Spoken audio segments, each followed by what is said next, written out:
जय हिंद दोस्तों। आप सभी को मेरा राम राम। मैं पुष्पेंद्र सिंह आप सभी के लिए लेकर आया हूँ कुछ सच्ची कहानियाँ जिनको सुनकर आप सभी गर्वित महसूस करेंगे। ये कहानियाँ उन सितारों की हैं जिन्होंने किसी भी क्षेत्र में देश को गौरवान्वित किया है, और वो सितारे आज की भागदौड़ भरी ज़िंदगी में पीछे छूट गए हैं और हम सभी उनको भूलते जा रहे हैं।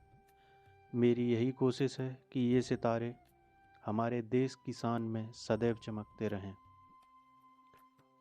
आज इसी क्रम की शुरुआत करते हुए मैं आप सभी को बताने जा रहा हूँ हमारे पहले परमवीर चक्र सम्मानित स्वर्गीय मेजर श्री सोमनाथ शर्मा जी की शौर्य गाथा के बारे में। आशा करता हूँ आप सभी जानते होंगे कि हमारे देश में अब तक सेना का सर्वोच्च वीरता सम्मान 21 परमवीर योद्धाओं को दिया जा चुका है।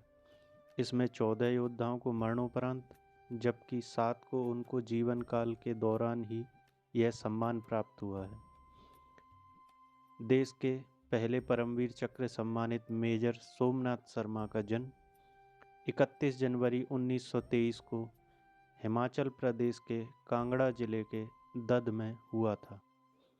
इनके पिता श्री अमरनाथ शर्मा एक मेडिकल कोर अधिकारी थे। इनके परिवार के कई सदस्यों ने भारतीय सेना में अपनी सेवाएं दी हैं। सोमनाथ शर्मा जी के दो भाइयों में से एक सुरेंद्र नाथ शर्मा इंजीनियर इन चीफ के पद तक पहुँचे। मेजर सोमनाथ शर्मा के सबसे छोटे भाई श्री विश्वनाथ शर्मा जी भारतीय सेना के 15वें सेनाध्यक्ष रहे। सोमनाथ शर्मा जी की दो बहनों में से एक कमला जी बतौर डॉक्टर भारतीय सेना में शामिल हुई। सोमनाथ शर्मा हमेशा से ही सेना में नियुक्त होना चाहते थे, इसलिए उन्होंने राष्ट्रीय इंडियन मिलिट्री कॉलेज में दाखिला लिया।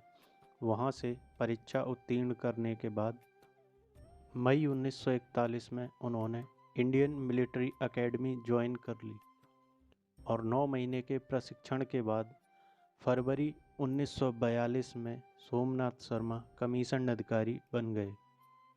सोमनाथ शर्मा की नियुक्ति ब्रिटिश भारतीय सेना की 19th हैदराबाद रेजिमेंट की 8th बटालियन में हुई, जो बाद में कुमाऊं रेजिमेंट की 4th बटालियन बन गई।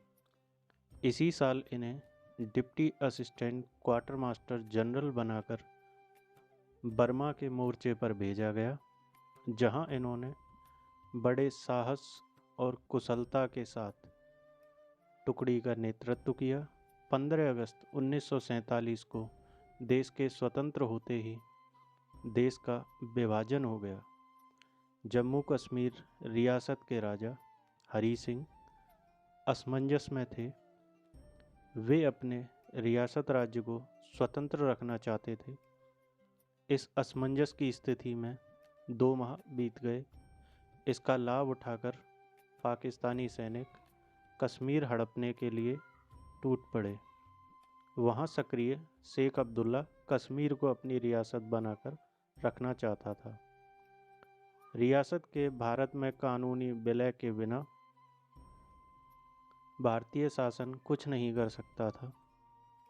जब राजा हरी सिंह ने कश्मीर को पाकिस्तान की पकड़ में जाते देखा, तब उन्होंने भारत के साथ विलय पत्र पर हस्ताक्षर किए, जिसके साथ ही भारतीय सेना सक्रिय हो गई और मेजर सोमनाथ शर्मा के दल को श्रीनगर के पास बडगाम हवाई अड्डे की सुरक्षा की जिम्मेदारी सौंपी गई। मेजर सोमनाथ शर्मा केवल 100 सैनिकों की अपनी टुकड़ी के साथ वहां डट गए। दूसरी ओर बड़ी संख्या में पाकिस्तानी सैनिक जमा थे, जिनके पास हथियार भी ज़्यादा थे, परंतु साहस के धनी सोमनाथ शर्मा ने हिम्मत नहीं हारी। उनका साहस अटूट था। उन्होंने ब्रिगेड मुख्यालय को अपना संदेश भेजा, दुश्मन हमसे 50 गज दूर है, दुश्मन की संख्या हमसे बहुत ज़्यादा है, हमारे ऊपर तेज हमला हो रहा है, लेकिन जब तक मेरे शरीर में एक भी बूंद खून है और मेरे पास एक भी सैनिक जीवित है, हमारी बंदूक में एक भी गोली है, हम 1 इंच भी पीछे नहीं हटेंगे। दोनों तरफ से गोलाबारी हो रही थी। कम सैनिकों और गोला बारूद के बावजूद भारतीय सेना की टुकड़ी हमलावरों पर भारी पड़ रही थी। 3 नवंबर 1947 को शत्रुओं से लड़ते हुए मेजर सोमनाथ शर्मा हथगोले से घायल हो गए। उनके शरीर से खून लगातार बह रहा था। उन्होंने सैनिकों को संदेश दिया कि मेरी चिंता मत करो, हवाई अड्डे की रक्षा करो, दुश्मन आगे नहीं बढ़ने चाहिए। यह संदेश देते हुए मेजर सोमनाथ शर्मा ने अपने प्राण त्याग दिए। उनके बलिदान के बाद सैनिकों ने क्रोधित होकर दुश्मनों पर हमला बोलकर मार भगाया। मेजर सोमनाथ शर्मा 24 साल की उम्र में मातृभूमि के लिए सर्वोच्च बलिदान देकर सदैव के लिए अमर हो गए। आप सभी इस लड़ाई के महत्व का अंदाज़ा इस बात से लगा सकते हैं कि यदि वह हवाई अड्डा हमारे हाथ से निकल जाता तो आज पूरा कश्मीर पाकिस्तान के कब्जे में होता। मेजर सोमनाथ शर्मा को उनके शौर्य, साहस और पराक्रम को देखते हुए 21 जून 1950 को देश का पहला परमवीर चक्र मरणोपरांत देकर सम्मानित किया गया। यह भी एक संयोग है कि परमवीर चक्र की डिजाइनर मेजर सोमनाथ शर्मा की भाभी जी की मां सावित्रीबाई खानोलकर थीं। जय हिंद, जय भारत। शान तेरी कभी कम न हो, ऐ वतन मेरे वतन। दोस्तों, ये थी मेरी पहली कहानी। आशा करता हूँ आप सभी को मेरी कहानी अच्छी लगी होगी।